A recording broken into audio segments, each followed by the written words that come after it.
धर्मराज युधिष्ठिर भगवान श्री कृष्ण से कहने लगे, हे जनार्दन, आप कृपा करके मुझे पौष माह के कृष्ण पक्ष के एकादशी के विषय में बतलाइए।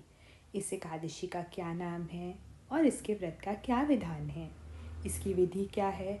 इसका व्रत करने से किस फल की प्राप्ति होती है? कृपया ये सब विधि पूर्वक कहिए। भगवान श्री कृष्ण बोले, पौष माह के कृष्ण पक्ष में आने वाली इस एकादशी को सफला एकादशी कहा जाता है। इस एकादशी के देवता श्री नारायण हैं। विधि पूर्वक इस व्रत को करना चाहिए। जिस प्रकार नागों में शेषनाग, पक्षियों में गरुड़, सब ग्रहों में चंद्रमा, यज्ञों में अश्वमेध और देवताओं में भगवान विष्णु श्रेष्ठ हैं, उसी तरह सब व्रतों में एकादशी का व्रत श्रेष्ठ है। जो मनुष्य सदैव एकादशी का व्रत करते हैं वे मुझे परम प्रिय हैं। इसका महात्म्य मैं तुमसे कहता हूँ, ध्यानपूर्वक सुनो।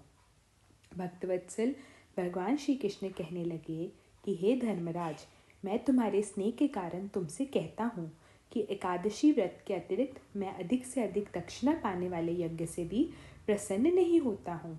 अतः इसे अत्यंत भक्ति श्रद्धा से करना चाहिए। हे राजन, द्वादशी युक्त पौष कृष्ण पक्ष का महात्म्य तुम एकाग्रचित होकर सुनो।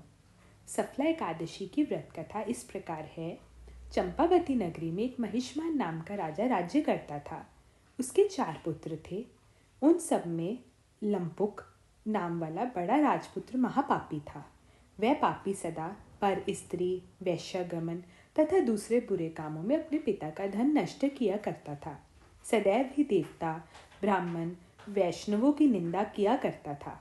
जब राजा को अपने बड़े पुत्र के ऐसे कुकर्मों का पता चला तो उसने उन्हें अपने राज्य से निकाल दिया। तब वह विचारने लगा कि कहाँ जाऊं, क्या करूं। अंत में उसने चोरी करने का निश्चय किया। दिन में मैं वन में रहता और रात्रि को अपने पिता की नगरी में चोरी करता तथा प्रजा को तंग करने और उन्हें मारने का कुकर्म करता। कुछ समय पश्चात सारी नगरी भयभीत हो गई। वह वन में रहकर पशु आदि को मारकर खाने लगा।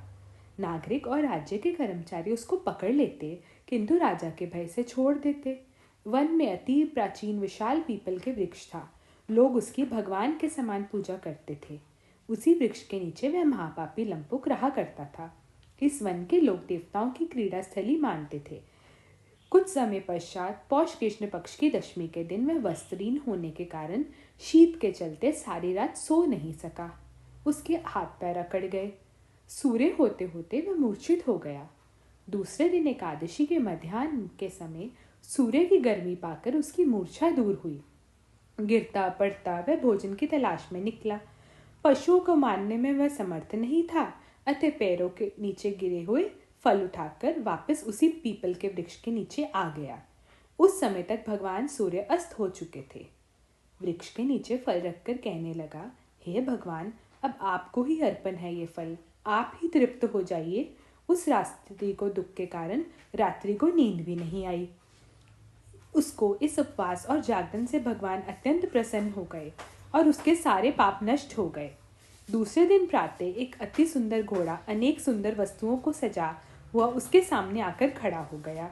उस समय आकाशवाणी हुई कि हे राजपुत्र, श्री नारायण की कृपा से तेरे पाप नष्ट हो गए हैं। अब तू अपने पिता के पास जाकर राज्य प्राप्त कर। ऐसी वाणी सुनकर वह अत्यंत प्रसन्न हुआ और दिव्य वस्त्र धारण करके भगवान आपकी जय है कहकर अपने पिता के पास गया। उसके पिता ने प्रसन्न होकर उसे समस्त राज्य का भार सौंप दिया और स्वयं वन के रास्ते चल दिए। अब लंपुक शास्त्रानुसार राज्य करने लगा। उसकी स्त्री, पुत्र आदि सारा कुटुंब भगवान नारायण का परम भक्त हो गया। वृद्ध होने पर भी वह अपने पुत्र को राज्य का भार सौंपकर वन में तपस्या करने चला गया और अंत समय में वैकुंठ को प्राप्त हुआ।